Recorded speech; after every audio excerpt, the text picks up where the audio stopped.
¿Qué tal amigos? Hoy es martes 19 de mayo del año 2020. Les acompaña Carla Salcedo Flores. A continuación queremos que puedan ver nuestra mesa de análisis el día de hoy con un tema crucial para los venezolanos. Las jornadas de vacunación, lo que tiene que ver con la muerte de este bebé de 11 meses. Además de eso, otros niños afectados y por supuesto todo el tema de las enfermedades que afectan a los venezolanos. No solamente las pocas pruebas que se realizan de COVID-19, sino la afectación en todo el país por el aumento en los casos de malaria. Ojo con esto. Miren a continuación esta entrevista.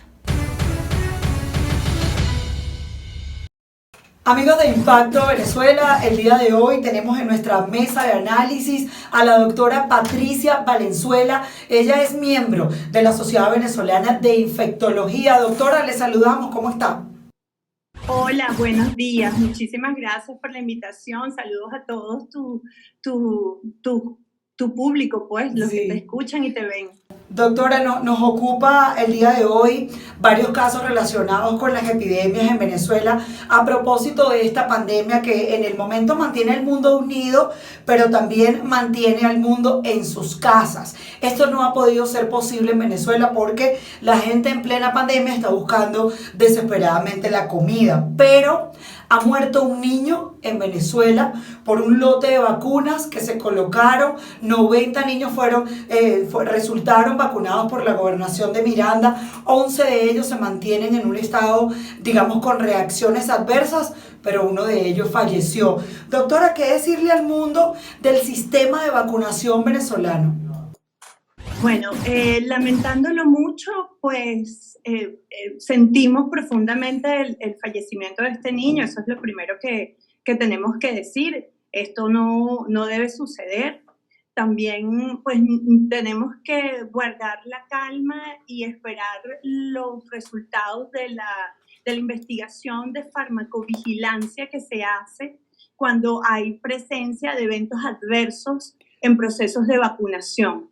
Eso está protocolizado y es obligación tratar de establecer si el fallecimiento del niño está relacionado directamente, es causa de la colocación de una de las vacunas o de las vacunas que se colocaron. Eso lleva una serie de pasos, una investigación bien meticulosa que siempre se ha hecho porque las vacunas son biológicos y ese protocolo se hace en todas partes del mundo, está estandarizado. Siempre hay eventos adversos que están descritos en las vacunas. Hay unos que son más frecuentes, unos menos frecuentes. Los más frecuentes siempre suelen ser de menor impacto a la salud de la persona o del niño que se vacuna, porque suele ser dolor sobre todo local en donde se coloque, bien sea si es en el hombro, bien sea si es en la parte anterior del muslo. En Venezuela tenemos un detalle importante y grave con respecto a la vacunación, y es que las coberturas de vacunación en el país desde 2016, quizás hasta un poco más atrás, son muy bajas. ¿Por qué menciono 2016? Porque fue a partir de 2016 que comenzamos a presentar casos de difteria, que es una enfermedad prevenible por vacunación.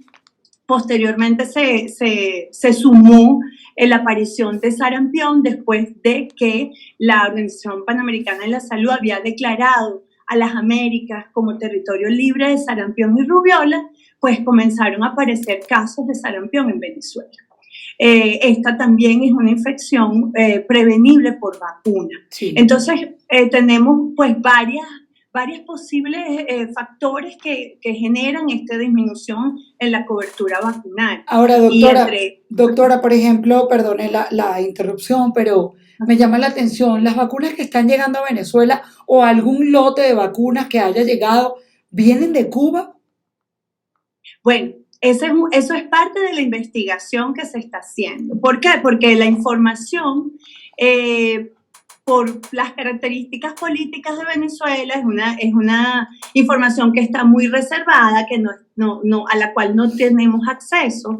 Nosotros desde la Junta Directiva de la Sociedad Venezolana de Infectología estamos haciendo también lo propio y estamos hablando, sobre todo entrando en contacto con las agencias internacionales que están en Venezuela, no por la pandemia, claro, que definitivamente han sido de ayuda, sino por la emergencia humanitaria compleja. Desde que se asumió que en Venezuela tenemos una emergencia humanitaria compleja, nosotros tenemos a las agencias internacionales como UNICEF, ONU-SIDA, tenemos a Naciones Unidas, el Fondo de Poblaciones de Naciones Unidas específicamente, tenemos a la Cruz Roja, también tenemos a Médicos Sin Fronteras, pero sobre todo las agencias internacionales como el Fondo de Poblaciones de Naciones Unidas, la Organización Panamericana de la Salud, que siempre ha estado, pero ahorita está mucho más activa, sí. Están revisando todo esto. ¿Por qué? Porque ellas también participan en la entrada de vacunas, en la entrada de pruebas diagnósticas para embarazo,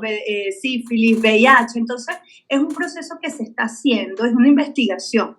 Y nosotros, como sociedad científica, no tenemos acceso a esa información. Claro, porque además, después de lo sucedido, es más reservado. Sí, en un país normal, doctora, debería haber un control epidemiológico donde los doctores pudieran verificar de dónde viene todo. Yo recuerdo que el pediatra de uno de mis hijos, de Sara, me decía, es momento de que ustedes puedan salir del país porque no sabemos la procedencia de las vacunas, dado que se le había hinchado la pierna luego que se la colocaron. Entonces, ni siquiera los médicos privados tienen la posibilidad de verificar de dónde vienen, fecha de vencimiento. Yo recuerdo hace 3 años que hubo un lote de vacunas que llegaron, que la fecha de vencimiento estaba remarcada por el gobierno de Nicolás Maduro. Entonces, los médicos, ni siquiera los privados, tenían la oportunidad de verificar el lote de esas vacunas. Entonces también nos llama la atención, doctora, si me permite ofrecerle algunas cifras, tienen que ver con la malaria. Nos decía hace aproximadamente un mes uno de los médicos venezolanos que habían cerca de 800,000 casos de malaria en Venezuela, reaparecieron los casos de fiebre amarilla y también está otra vez encima de la mesa la tuberculosis, nada más y nada menos. Un lote de enfermedades que habían desaparecido en muchos países. A nivel sanitario, Venezuela pareciera estar por debajo de Haití, doctora. Sí, de hecho, esa clasificación es porque son parámetros, es como un checklist que hace a nivel mundial la Organización Mundial de la Salud y la Organización Panamericana de Salud con respecto al sistema de salud de los diferentes países miembros de la organización. Y definitivamente nosotros, pues, ahí quedamos muy por debajo. ¿Qué sucede? Venezuela sigue aportando la mitad, es decir, el 52%, es decir, un poco más de la mitad de los casos de malaria de las Américas. Es un número muy importante, es muy doloroso, muy difícil para los médicos, epidemiólogos e infectólogos de Venezuela decir esto, asumir esto. ¿Por qué? Porque Venezuela siempre fue pionera en el control de malaria, paludismo en las Américas. El trabajo que se hizo desde Venezuela para el control del vector fue ejemplo en América del Sur y en América Central. Definitivamente tenemos ese problema porque, bueno, no hay campañas de prevención, no hay un control de vectores, no hay tratamiento, acceso al tratamiento con facilidad, y tenemos el sur del país que es donde empieza todo esto, el arco minero, que no tiene, hay una destrucción importante del ecosistema, y eso genera además traslado, desplazamiento de poblaciones y de ciudadanos que no sabemos en qué condiciones sanitarias lo hacen y cómo están llegando y cómo pernoctan en esa zona. Definitivamente eso es un problema. Y tú mencionaste tuberculosis hay en el mundo, y en Venezuela particularmente se está reagudizando todo esto, el número de casos ha aumentado, no tenemos cifras oficiales, pero además una de las cosas graves es que no tenemos tratamiento para nuestros pacientes con tuberculosis. Uy, doctora, súper grave esto, pero fíjese que ahora que usted me habla de la tuberculosis, yo quisiera saber, sé que no hay cifras oficiales, pero para nadie es un secreto que en Venezuela no se hacen el número de pruebas de COVID-19, por lo tanto, no se puede tener, digamos, un número estándar, porque decir que en Venezuela hay 504 casos es básicamente un chiste, tomando en cuenta que Colombia tiene cerca de 16.000 casos al día de hoy. Entonces la pregunta que le hago es, ¿cuántos casos de tuberculosis aproximadamente cree usted que en este momento están sobre las conversaciones de los epidemiólogos que hacen el trabajo real? Bueno, la verdad es que decirte un número sería, no lo tengo, sería irresponsable. Sí te puedo decir que en lo que va del año, todos los infectólogos, tanto en ejercicio público o privado, estamos diagnosticando tuberculosis pulmonar y tuberculosis extrapulmonar. Ha habido un incremento. Claro, también es cierto que tienes las medidas de prevención para COVID-19, que es el distanciamiento físico, la cuarentena, el uso de tapaboca. Pensamos que en algún momento eso nos puede ayudar, sí, claro. Pero también es cierto que la desnutrición sigue galopando en el país de manera importante y entonces eso hace más susceptibles y con un estado de salud debilitado al ciudadano venezolano. Entonces, sí hay un incremento de los números de casos porque ya lo tenemos, siempre lo hemos tenido indiscriminadamente de la clase social, indiscriminadamente de la clase económica, pero siempre se ha descrito que en donde hay más necesidad y donde hay desnutrición es donde la población está más afectada. Y tuberculosis en Venezuela está agarrando campo, está ganando terreno. Doctora, en cuanto a estos tres grupos, digamos, de epidemias o de enfermedades que avanzan o atacan a Venezuela, ¿cuál sería la que está ahorita en el peor momento, difícil para ustedes, aparte obviamente de la pandemia del coronavirus? ¿Qué otro de estos elementos que hemos puesto sobre la mesa el día de hoy pudiera ser lo más delicado? Y el llamado que usted le haga a las autoridades centrales, al poder de Nicolás Maduro, para que diga, bueno, habla una epidemióloga venezolana, no tiene nada que ver con política, pero sí tiene que ver con el acercamiento de un médico a sus ciudadanos. ¿Cuál será entonces de estas enfermedades la más delicada en este momento? Bueno, definitivamente de las más delicadas, malaria y tuberculosis van de la mano porque realmente el número de malarias es importante, tú lo mencionaste y seguimos aportando la mitad de los casos de Sudamérica, eso es mucho, esos son muchos casos. Ya no está solamente en las zonas típicamente endémicas de paludismo o malaria, sino que también lo tenemos ya en todo el territorio nacional. Tenemos casos en Nueva Esparta, por ejemplo, que nunca antes se habían descrito casos de malaria en Nueva Esparta.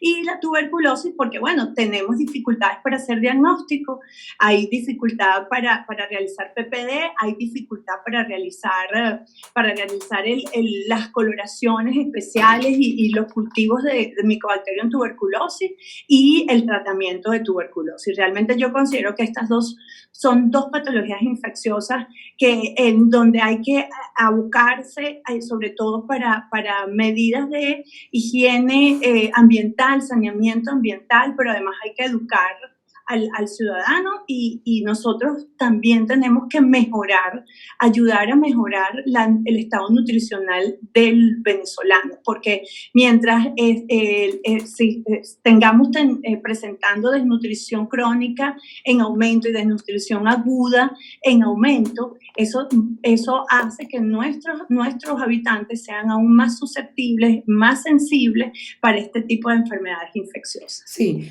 fíjese, doctora, que eso es un tema muy grave porque al venezolano lo agarra una pandemia en un estado de desnutrición total. Y pues ya para finalizar, algo que nos preocupa y nos llama la atención tiene que ver con la cantidad de personas que están en la calle buscando alimentos en tiempos de cuarentena. El metro de Caracas pareciera estar funcionando de manera habitual y normal. Vemos adultos mayores ahí montados.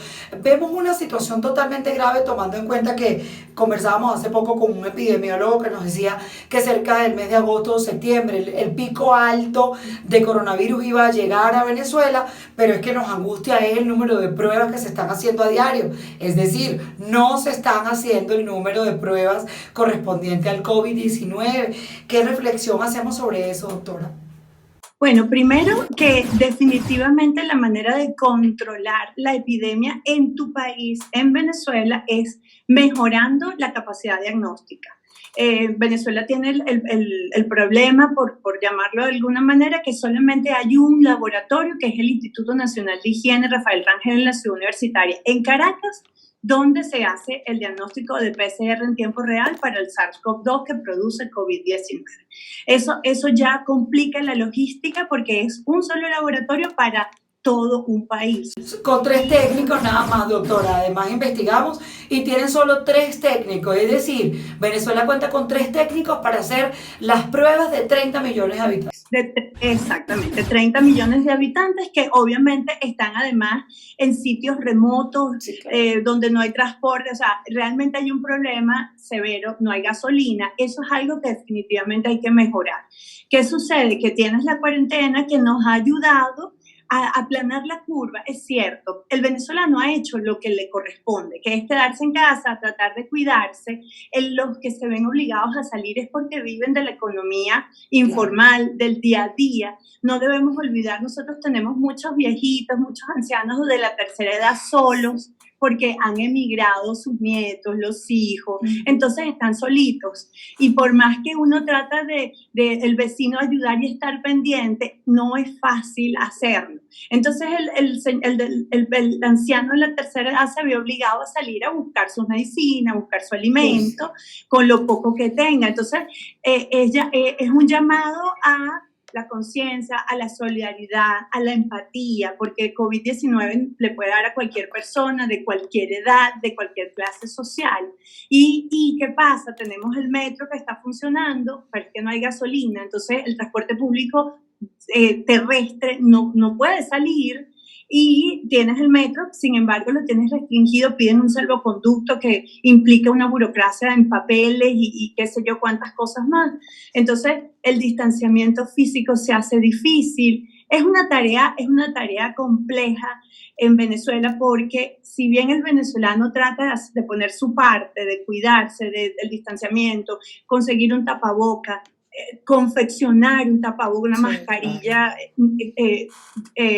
cuesta, es la tela, es el retazo, es la máquina, todo eso. Entonces, facilitar la cuarentena se ha hecho difícil, y claro, la cuarentena sola no te ayuda. Tú necesitas acondicionar el sistema público, tú necesitas un protocolo de viajeros, tú necesitas gasolina para que haya despacho a delivery, para que la gente incluso pueda hacer labor social con los viejitos que están solos, sí, porque si no, ¿cómo llegas a un edificio a ayudar a las personas de la tercera edad? Entonces, claro, es una situación compleja que nos preocupa, que nos mantiene alerta, y bueno, continuamos educando a nuestros médicos, educando a los ciudadanos, porque ahorita tenemos que, entre nosotros, la solidaridad y la empatía, sobre todo con esas personas que son el grupo de riesgo más importante. Sí.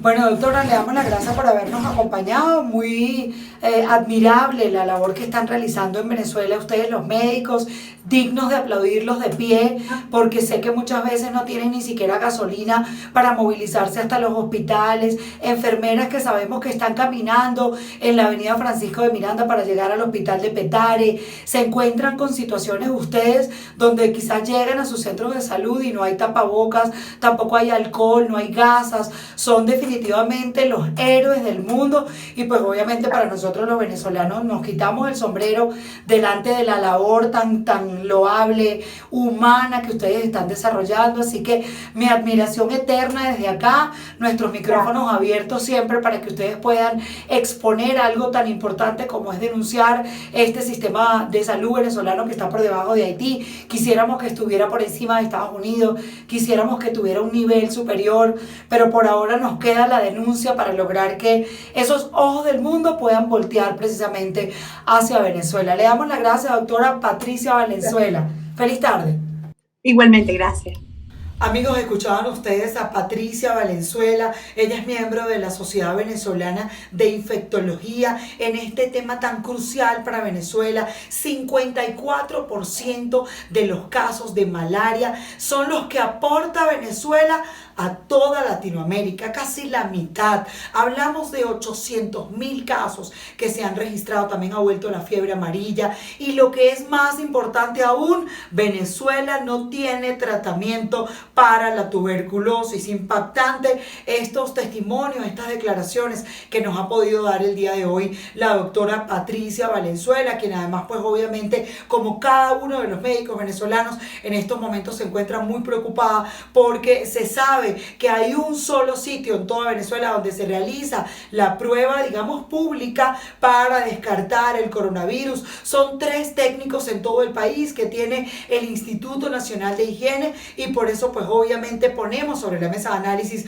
el día de hoy este tema tan importante a propósito además de estas jornadas de vacunación que ha llevado adelante la administración de Nicolás Maduro y que trajo como consecuencia nada más y nada menos que la muerte de un bebé lamentable para todos y que además otros niños se encuentran con algunas reacciones adversas.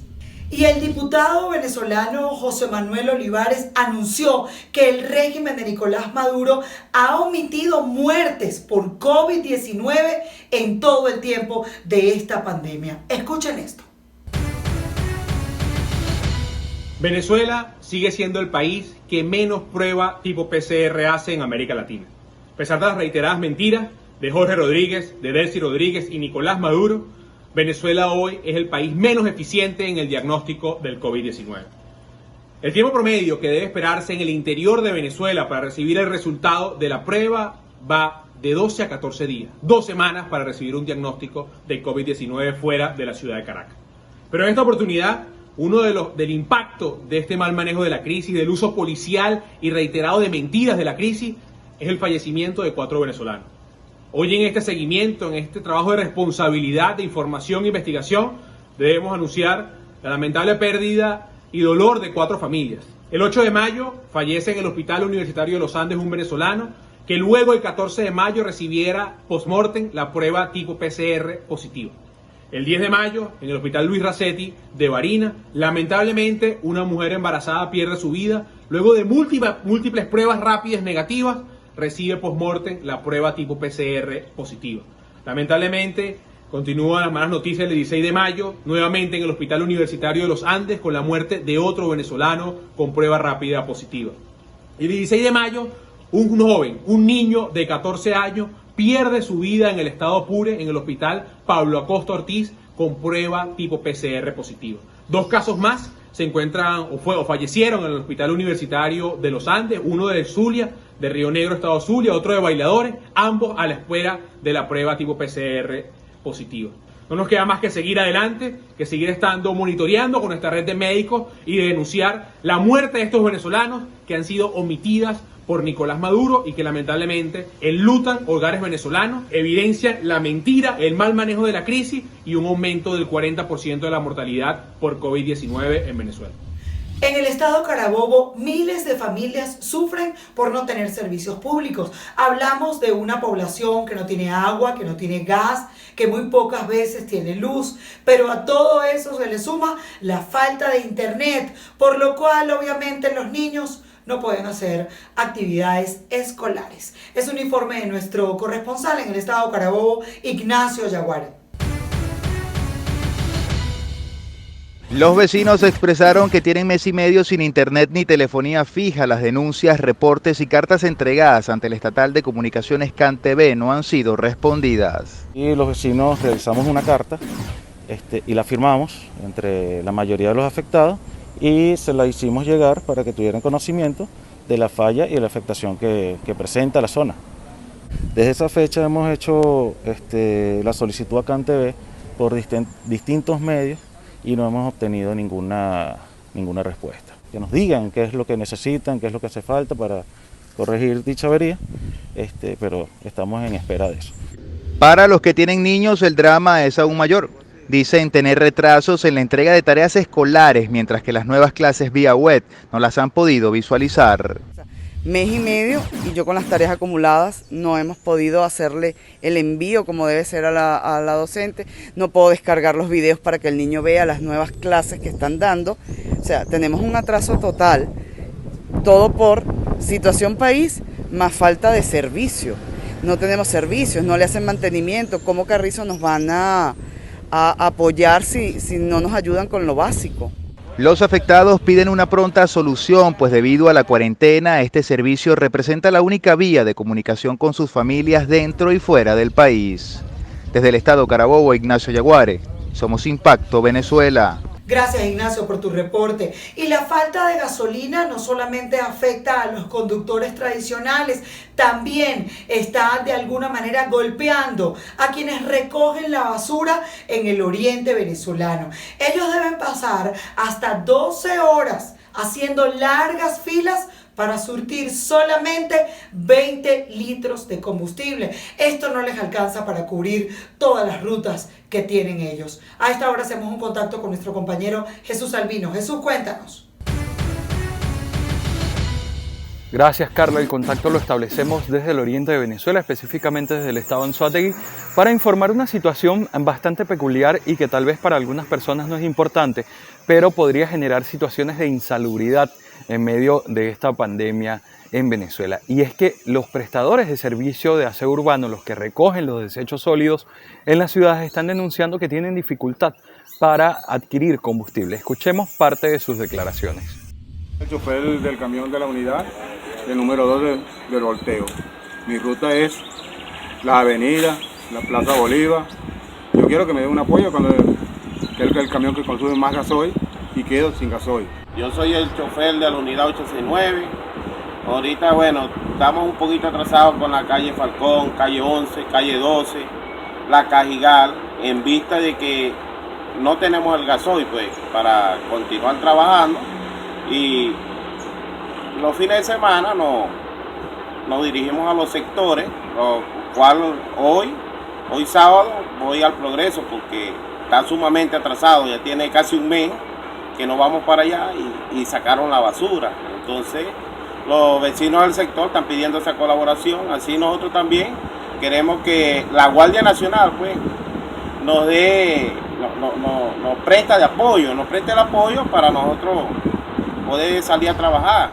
Mira, hemos tenido un atraso en la calle La Cruz, la calle Libertad, Las Delicias, Colón y Arismendi. El atraso se ha debido por el gasoil, que no hemos tenido gasoil suficiente, pues, que nos han echado 20 litros y con 20 litros no nos da ni siquiera para sacar una calle. Recordemos que esta situación no es aislada y que ya se han registrado protestas por parte de los médicos, también algunos distribuidores de alimentos que han señalado dificultades para abastecerse de combustible, entre otros servicios básicos y fundamentales en lo que es la movilidad de las ciudades. Y esta situación pues tiende a agravarse. Si no se recoge la basura, pues se pueden generar focos de contaminación y otras enfermedades, aparte del COVID-19. Es la información que tenemos por los momentos desde el estado Anzoátegui. Continuamos contigo, Carla. Ante la crisis por desabastecimiento de gas doméstico, Freddy Bernal, protector del Táchira, anunció la toma de las 4 plantas de gas del estado bajo la coordinación del FAES. Además, ordenó que se investigue a la estatal Gas Comunal por denuncias de irregularidades. Hacemos un contacto con nuestra compañera Mariné Glot en el estado Táchira. Fueron tomadas por las FAES las 4 plantas de gas del estado Táchira. Asimismo, Freddy Bernal, protector del estado, ordenó una investigación a la estatal por irregularidades en la comercialización de cilindros. Bernal señaló que han recibido centenar de denuncias con relación a la distribución del gas doméstico en Táchira. Anunció el cambio de la gerencia regional bajo coordinación de las FAES. Aún hay mafia que persiste dentro del gas comunal y ordenado desde hoy con el FAES tomar las 4 plantas de distribución de gas con un nuevo equipo para hacerle seguimiento estricto y que el poco gas que llega al Estado no sea desviado de manera irregular. Igualmente, se prohíbe el cobro de comisiones, el cobro de dinero adicional a lo que el gas cuesta en el estado Táchira. El vocero del Poder Central indicó que las sanciones internacionales han agravado el desabastecimiento de gas y combustible en el estado Táchira. Eso ha hecho que de 12 cisternas que necesita el Táchira, estamos recibiendo 8, pero hemos bajado a 3. Por supuesto, eso ha tenido un impacto sobre la población. En ese sentido, conversando con la vicepresidenta Delcy Rodríguez y con el general Frank Cuello de Gas Comunal, en los próximos días vi un apoyo especial para el Táchira para bajar el impacto social.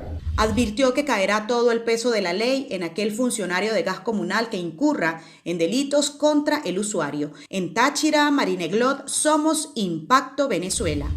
Gracias, Marine, por tu reporte. Y las familias en La Guaira están rompiendo la cuarentena para protestar. No les llega agua por tubería, tampoco mandan suficientes cisternas y el agua que agarraban de la Plaza Bolívar, que también se llama Bolívar Chávez, ahora es de mar y no la pueden usar. Por eso tomaron las calles en plena pandemia para exigir respuestas. Sí, efectivamente, Carla, la falta de agua sigue siendo el mayor clamor de los varguenses y por esta razón han decidido tomar las calles en protesta para exigir respuestas a las autoridades de una vez por todas, ya que en el caso de los vecinos de la parte alta de la parroquia de La Guaira tienen hasta 4 meses sin recibir el servicio por tuberías.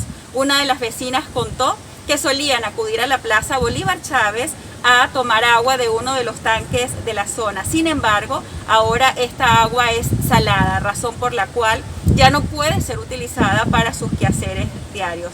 Es importante mencionar que la semana pasada vecinos de la parte baja de esta parroquia también protestaron por la falta del vital líquido. Pero dejemos que sea una de estas vecinas la que nos cuente lo difícil que la están pasando. Mira, mi amor, aquí hay un problema con el agua, que en realidad aquí todo el mundo huele a su papá. Aquí el agua la agarra solamente los que pertenecen al gobierno. No es justo que la parte alta de arriba no tengamos agua. Tenemos que pararnos de madrugada con un camión para buscar agua por ahí porque no tenemos ni agua.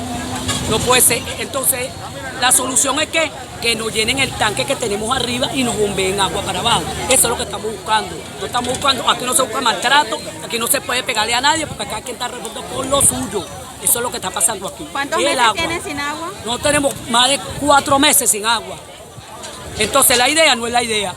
¿Cómo es el nombre del sector que está afectado? Más o menos. Todo Vallajá, Gavilán, Pueblo Nuevo, Puente Jesús, Guamacho, Cabrería, todos los sectores de la parte de arriba. Gracias, Ami, por tu reporte. Nos vamos al estado Zulia. Y es que los zulianos siguen padeciendo por las constantes fallas y cortes eléctricos generados por las explosiones en las diferentes subestaciones de la región. Es un informe de nuestro compañero Edwin Prieto. La crisis en los servicios públicos sigue afectando la calidad de vida de los zulianos. En el estado Zulia sigue el problema con la electricidad. A cada rato se registran fluctuaciones que han dañado miles de electrodomésticos y otras explosiones en subestaciones que han dejado a sectores sin electricidad. A esto se le suma el racionamiento que aplica el régimen de Nicolás Maduro y Corpoelec. 2 aires, los 2 televisorcitos, pero ellos no, porque ellos viven felices. Se me dañaron 5 kilos de carne. ¿Quién paga todo eso, señor? Nadie. Yo por lo menos yo no duermo, yo soy una persona hipertensa. Bueno, y a veces, te digo, amanezco mal. Yo no sé cómo hacer para dormir en el día, porque en el día es peor, que siquiera en la noche hay un poquito de fresco, que a veces parece que hasta el fresco se nos apaga en la noche. ¿No? Y no dormimos, yo por lo menos duermo sentada en un mecedor, esperando prácticamente que amanezca Dios para seguir en la rutina esperando que esto se solucione, que esperemos en Dios que esto se solucione. Los habitantes de distintas zonas de Maracaibo aseguran que con las fallas eléctricas y con la escasez de agua potable no se puede sobrellevar una cuarentena para evitar la propagación del COVID-19. Desde el estado Zulia, Edwin Prieto, Somos Impacto Venezuela. Gracias, Edwin, por tu reporte. Nos vamos a Caracas. Y es que muchos venezolanos están en las calles a 2 meses de cumplir un tiempo de cuarentena. Con todo y el miedo de lo que les pueda dar el coronavirus, deben salir a trabajar para llevar el sustento a sus hogares. Hacemos un contacto a esta hora con Mildred Manrique en la capital del país para que nos cuente cómo es eso que las calles están llenas de gente buscando comida. Mildred. Sí, Carla, muchísimas gracias por este contacto que establecemos desde la ciudad de Caracas. El día de hoy salimos a hacer un recorrido por las calles, a ver cómo está la situación en medio de esta cuarentena, y como pueden ver a mis espaldas me encuentro en el Boulevard de Sabana Grande, una zona concurrida de la ciudad capital, y a esta hora hay muchísimas personas que están transitando. También las principales autopistas de la ciudad se ven bastante concurridas, incluso hemos notado que hay tiendas de ropa que ya están abriendo sus Santa Marías. Esto pues en el marco de una crisis que está golpeando el bolsillo de los venezolanos y en donde ya han pasado 2 meses de cuarentena prácticamente, y los venezolanos se están viendo en la necesidad de no acatar tanto este llamado a quedarse en sus casas, sino a salir a resolver para conseguir cómo comprar alimentos. Pero además la ciudad capital se ha visto bastante afectada en los últimos días con el tema de la crisis eléctrica. Varias zonas se han reportado sin luz durante todo el fin de semana, incluso también ya comenzando la semana, así como también pues la situación con el agua que escasea. Vemos en cada esquina como hay personas tratando de recoger agua, incluso de las fuentes o de cualquier chorrito que consiguen por allí, para tratar pues de tener vital líquido que no entra por sus tuberías en sus hogares. Así que esa es la información que tenemos hasta esta hora, y con ella regresamos al Pase Contigo. Adelante, Carla. Recuerda suscribirte a nuestro canal de YouTube para que puedas recibir todas nuestras notificaciones. Dale like y comparte este video si te gustó. Yo soy Carla Salcedo Flores. Gracias por habernos acompañado.